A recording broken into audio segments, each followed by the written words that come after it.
Hello friends, నేను మీ మమత తెలుగు వ్లాగ్స్కి స్వాగతం.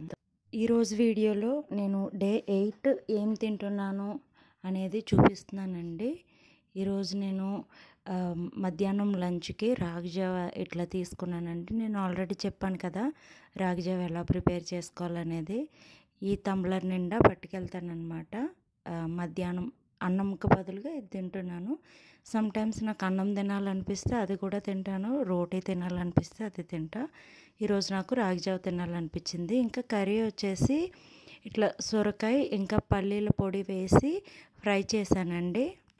చాలా బాగుంటుంది. సొరకాయ పొట్టు తీయకుండా వండుతాను అనమాట. మంచిగా ఆనియన్స్, పచ్చిమిర్చి ఇంకా అన్నీ వేయించాక సొరకాయ ముక్కలు యాడ్ చేసి అది వేయించాక ఉప్పు కారం వేసి పల్లీల పొడి వేసి ఈ విధంగా ఫ్రై చేస్తాను. చాలా టేస్టీగా ఉంటుంది. ఇంకా మనకి సొరకాయలోంచి వేస్ట్ ఏం పోదండి. ఆ ఫైబర్ కంటెంట్ అంతా కూడా మనకే ఉంటుంది.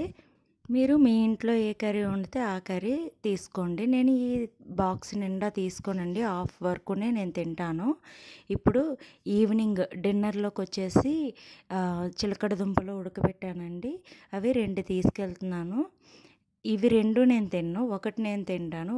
ఇంకొకటి పక్కన ఫ్రెండ్స్ ఉంటారు కదా, ఎవరికైనా కొలీగ్స్, వాళ్ళు తింటారనమాట. అందుకు 2 తీసుకెళ్తున్నాను.